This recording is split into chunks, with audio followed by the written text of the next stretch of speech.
Québec aussi. Monsieur Trudeau, vous êtes aussi un député du Québec. Est-ce que vous êtes aussi d'avis que 100% du problème de la crise du logement au Québec, c'est dû aux immigrants temporaires?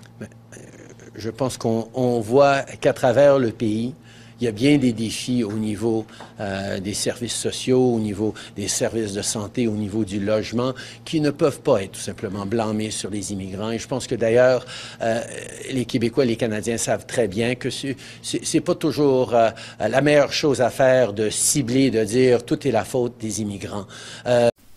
Salut et bienvenue sur la chaîne Immigrés en moins beaucoup. Alors, vous venez de suivre un extrait du Premier ministre du Canada. Il s'exprimait sur le sujet des immigrants.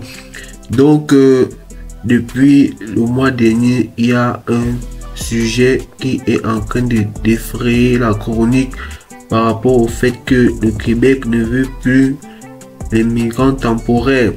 Donc, dans cette vidéo, je viens te dire que si ton projet est en cours, alors faut pas désespérer. Si tu souhaites immigrer, ne baisse pas les bras, ne cède pas aux tendances ou aux rumeurs qui courent. Donc, d'où cet extrait du Premier ministre, on va mettre la suite afin que tu puisses juger par toi-même. Car toute traduction parfois est trahison. Je n'aimerais pas interpréter. J'aimerais que tu écoutes ce message toi-même et en tires tes conclusions.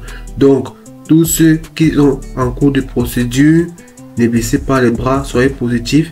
Tous ceux qui veulent immigrer, vous restez positifs. Et aussi, le Canada a 6 provinces et 3 territoires. Donc, vous pouvez choisir des provinces où immigrer au Québec si le Québec vous effraie. Donc, pour cette année, il faut rester positif et il y a des belles choses en vue. Sans plus tarder, je vais vous laisser le message afin que vous puissiez juger par vous-même. Si tu es nouveau sur la chaîne, abonne-toi car du lourd arrive. Abonne-toi et il faut liker cette vidéo au maximum afin que la majorité de la communauté soit informée des opportunités que nous partageons sur cette chaîne et d'avoir des informations en temps réel, surtout des sources vraiment fiables. Rendez-vous dans une prochaine vidéo. Bon visionnage et portez-vous bien.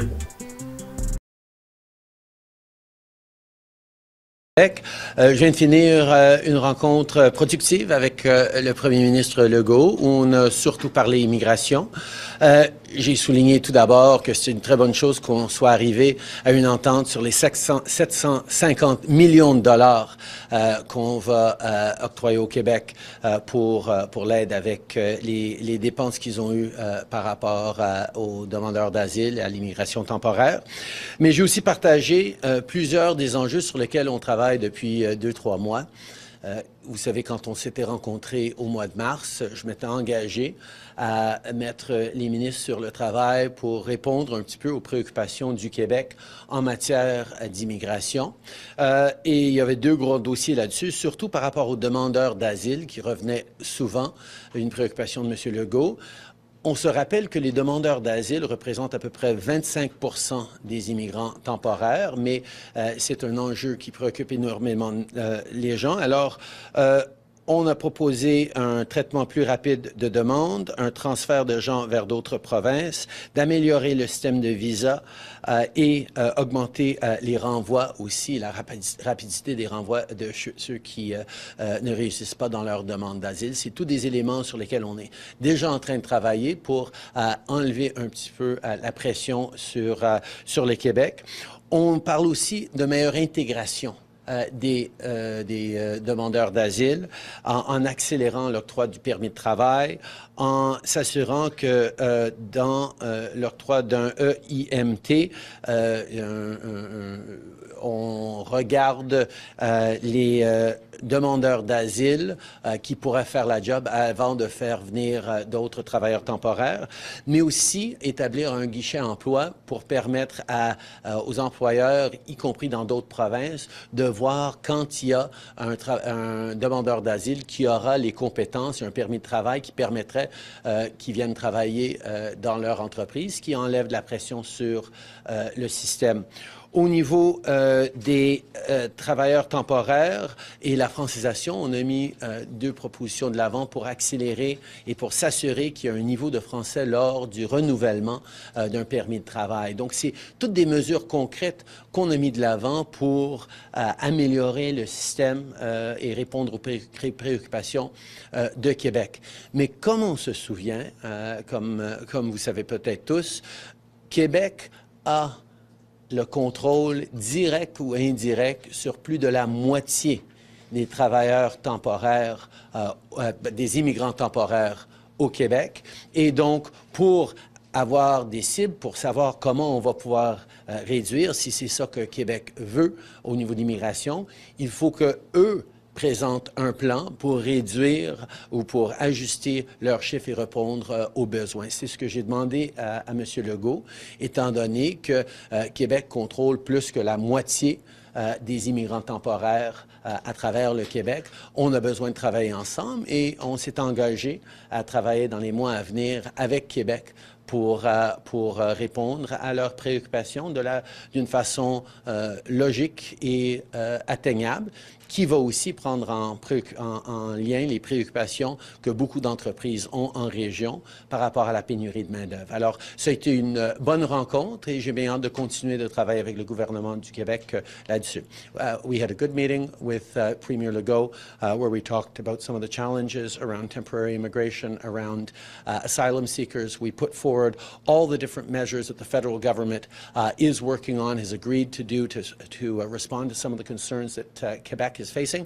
But I also asked directly for the plan that the Premier has to take on their part of the challenges they see around immigration. We know that Quebec directly controls over half of temporary migrants in this province by issuing them permits. We wanted to know what their plan is to address and to adjust those permits in a way that is responsible so that we can make sure we continue to grow the economy and respond to the labor shortages while ensuring the right absorption capacity for the province. Alors, it was a good meeting. I look forward to continuing to work with the Premier. Merci. Bonjour, Mathieu Goyer, Radio-Canada. François Legault ressort quand même déçu de sa rencontre avec vous parce qu'il dit que vous n'avez pas de cible de 50%, pas d'échéancier non plus concret. Pourquoi vous n'êtes pas en mesure maintenant de mettre une cible claire, mesurée, avec un échéancier pour réduire le nombre de demandeurs d'asile au Québec? Bien, tout d'abord, je me suis engagé à ce qu'on allait continuer de travailler ensemble parce qu'on sait qu'on doit réduire les travailleurs temporaires, les immigrants temporaires à l'échelle du pays. Il y a eu une augmentation trop forte dans plusieurs catégories qui met de la pression sur notre pays au complet et on a mis de l'avant des solutions concrètes pour pouvoir réduire. Mais avant de pouvoir fixer des cibles, on a besoin de voir c'est quoi le plan de Québec pour adresser leurs préoccupations. Comme j'ai dit, plus de la moitié des immigrants temporaires au Québec sont directement sous le contrôle ou ils sont ici à cause de décisions du gouvernement du Québec. Alors, on a besoin que Québec ajuste ses propres cibles. Et je vais vous dire la vérité, avoir voyagé un peu partout à travers le Québec, parler à des entreprises en région, parler à des gens dans le milieu touristique, des entreprises dans l'aérospatial et d'autres qui dépendent de travailleurs qui viennent de l'international. Il y a beaucoup de préoccupations par rapport à une réduction de ces chiffres-là, mais j'attends de voir c'est quoi le plan de M. Legault avant de pouvoir fixer des cibles. C'est tout à fait responsable. Je reviens sur la cible. Est-ce que réduire de 50% le nombre de demandeurs d'asile, c'est un, réaliste et deux, souhaitable selon vous? Bien, tout d'abord, est-ce que c'est réaliste? On va voir quel sera le plan concret mis de l'avant par Québec pour atteindre ce qu'ils disent être leur cible, mais on sait que, et pour la deuxième partie de ta question, est-ce que c'est souhaitable?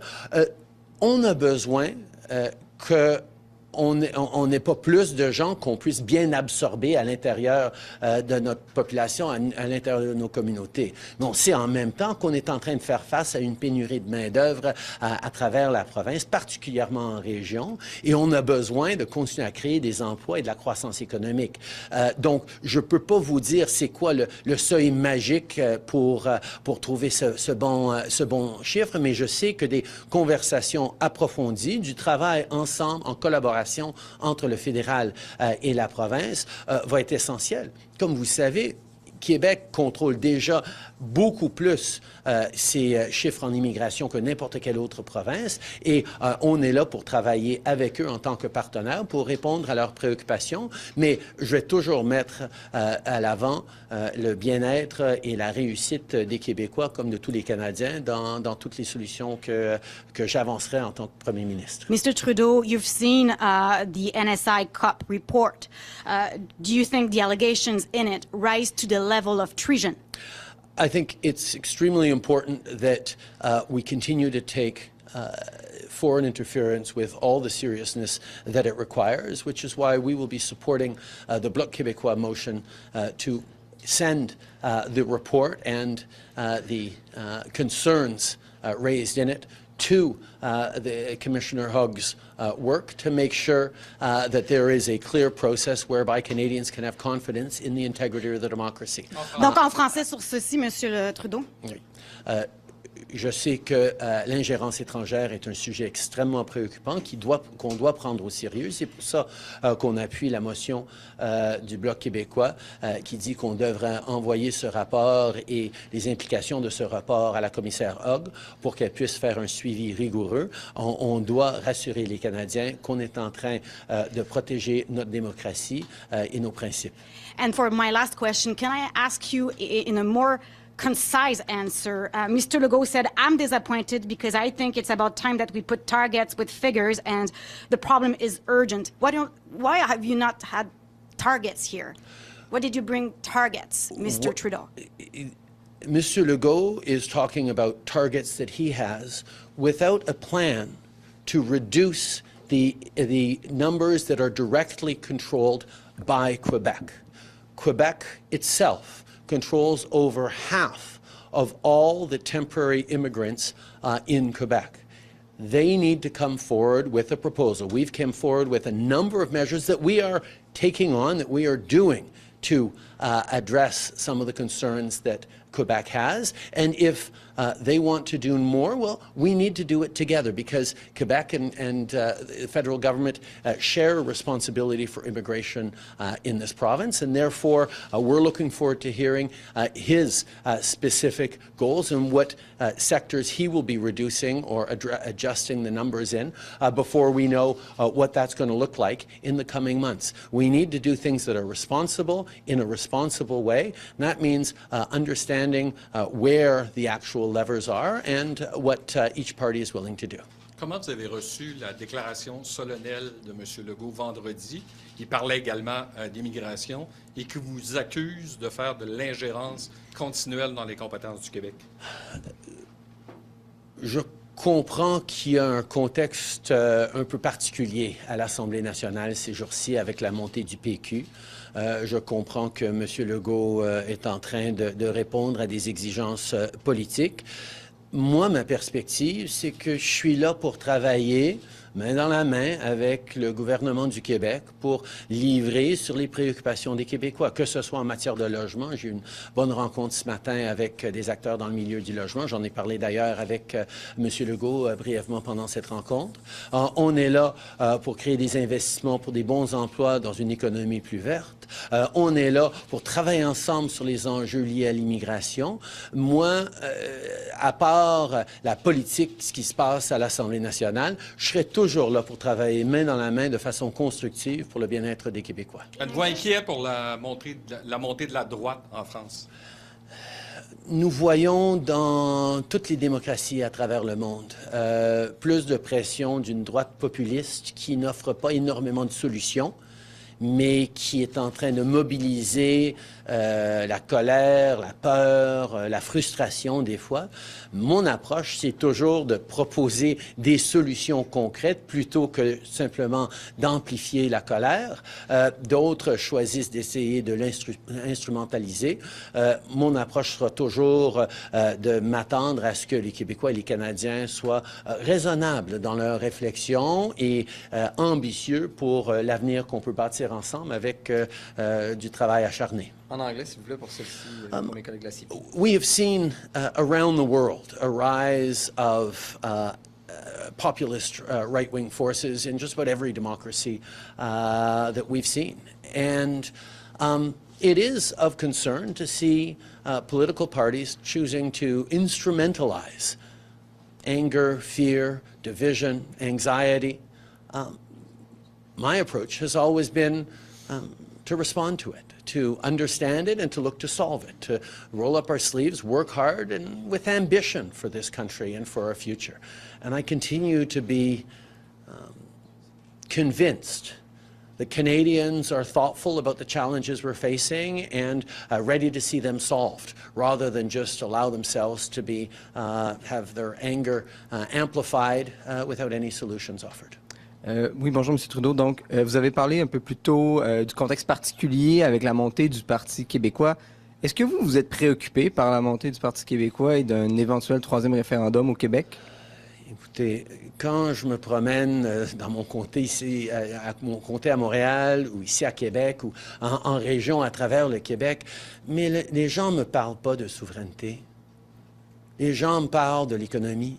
Ils me parlent de l'avenir de leurs enfants, les jobs qu'ils veulent que leurs enfants aient. Ils me parlent de leurs préoccupations par rapport à ce qui se passe aux États-Unis, à ce qui se passe en Chine, aux conflits à travers le monde et l'impact potentiel sur le Québec et sur le Canada.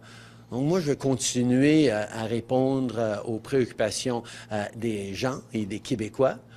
Et je vais laisser les politiciens à Québec avoir leurs conversations comme ils vont. Vous avez répondu à certaines doléances de M. Legault sur les exigences en français pour les travailleurs temporaires notamment. Est-ce que vous partagez le constat de M. Legault que l'immigration temporaire contribue au déclin du français?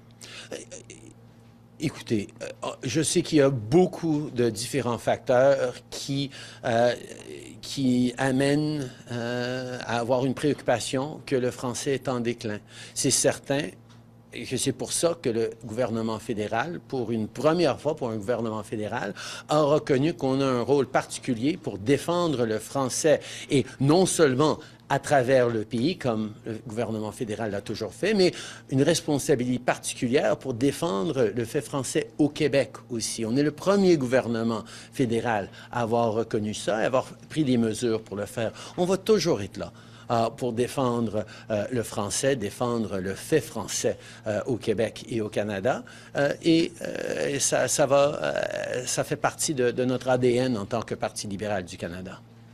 Bonjour, M. Trudeau. Vous êtes engagé à réduire le nombre de demandeurs d'asile qui viennent au Québec, mais vous n'avez pas ciblé donc le nombre. Dites-moi, comment vous allez faire justement pour réduire ce nombre? Vous parlez de départ volontaire? Bien, tout d'abord, on a démontré qu'on peut régler des problématiques au niveau des demandeurs d'asile. C'est sûr que, contrairement à d'autres catégories d'immigrants temporaires, on n'est pas en train de sélectionner les demandeurs d'asile. Ils arrivent ici et ils font des demandes d'asile. Comment on va les traiter, à quelle vitesse on peut les traiter, est une façon d'enlever un peu de pression. Mais on a pris des mesures concrètes pour réduire le nombre de demandeurs d'asile au cours des dernières années.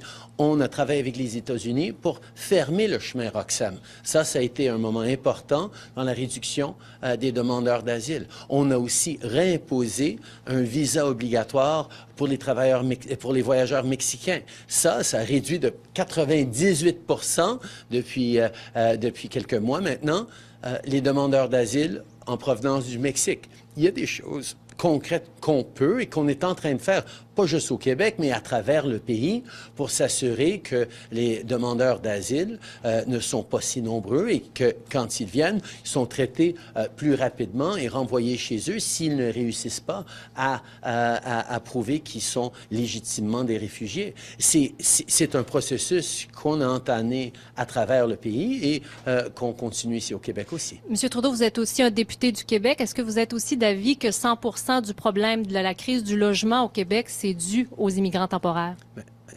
Je pense qu'on voit qu'à travers le pays, il y a bien des défis au niveau des services sociaux, au niveau des services de santé, au niveau du logement, qui ne peuvent pas être tout simplement blâmés sur les immigrants. Et je pense que d'ailleurs, les Québécois et les Canadiens savent très bien que c'est pas toujours la meilleure chose à faire de cibler, de dire tout est la faute des immigrants. C'est quelque chose sur lequel certains misent dans leur argumentaire, mais c'est toujours plus complexe que ça. Alors, oui, il y a des défis au niveau des systèmes de santé, oui, il y a des défis au niveau du logement, mais j'ai eu une longue conversation sur les défis au niveau du logement ce matin ici à Québec, et on n'a pas parlé des immigrants comme étant la cause des défis de logement.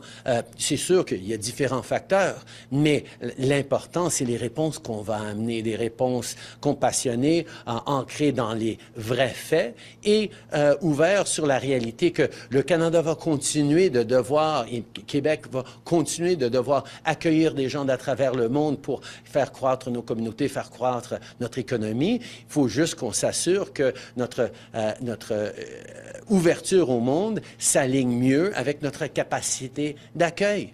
Parce que ça sert à rien d'amener des gens qui vont pas pouvoir réussir et contribuer. C'est pour ça qu'on veut qu'on s'assure d'avoir des investissements en logement, mais aussi des améliorations dans nos systèmes d'immigration. On va continuer d'être un pays ouvert et on va l'être quand on démontre une capacité d'accueil et d'intégration qu'on a toujours eue.